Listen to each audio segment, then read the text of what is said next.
A petition against a £9 million government campaign to promote EU membership will be considered for debate in Parliament, after getting over 100,000 signatures. The e-petition was set up after news broke that leaflets would be sent out to 27 million UK homes from next week. One MP told the BBC some Tory MPs may abstain from a budget vote in protest at the taxpayer-funded leaflets. The PM said the government was not neutral and backed remaining in the EU, and it was right to explain why. But Shadow Chancellor John McDonnell, whose party also backs staying in the EU, said, "I don't think there's a need for government leaflets, there's enough out there from individual campaigns." He warned against Project Fear from all sides of this debate and said what people wanted was straightforward factual information to help them make up their minds. David Cameron came in for criticism on Thursday after it emerged that the publicly funded campaign explaining the government's position on the EU referendum would see leaflets delivered to every UK home from next week.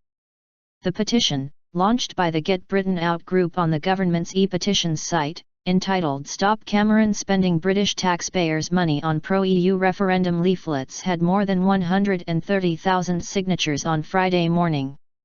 Causing offence.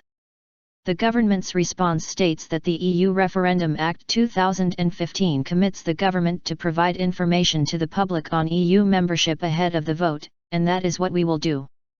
Not every petition which reaches 100,000 signatures gets debated by MPs in the Commons, but all must be considered. 5 have already been rejected for debate during this Parliament. Meanwhile, one Conservative backbencher, speaking on condition of anonymity, told BBC Radio 4's World at 1 that the main focus for a group of pro-Brexit MPs was now whether to attempt to stop all government business, because of the leaflet.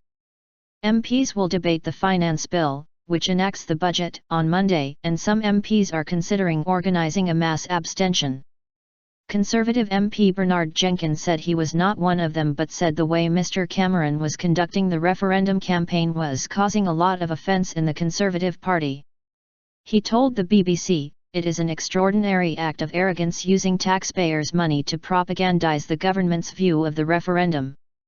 Once the official campaign period begins next week, the official Leave and Remain campaigns will only be able to spend up to £7 million by law. Eurosceptic MPs forced ministers to agree to limit the use of the machinery of government to boost the Remain case in the weeks running up to the June 23 referendum vote. Former Conservative Cabinet Minister Liam Fox, who backs the UK leaving the EU, told the BBC on Thursday the government was exploiting a loophole in the rules to put the leaflets out early and effectively doubling the funding for one side, i.e. the Remain campaign. The pro-Brexit Grassroots Out group has written to the Electoral Commission, questioning whether the leaflet was legitimate given that the government has not registered as a campaigner. Hypocritical.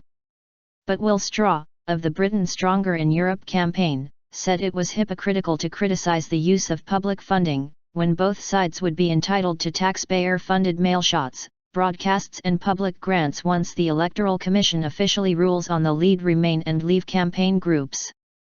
Mr Cameron, in a speech to students on Thursday, said he would make no apology for the leaflets and said there was nothing to stop the government from setting out its views in advance of the campaign.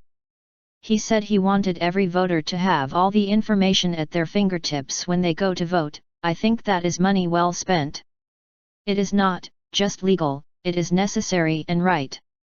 Downing Street said the campaign followed polling which suggested 85% of people wanted more information from the government to help them make an informed choice. The leaflet is due to start hitting doormats in England next week, but not until after May 5 elections in the rest of the UK.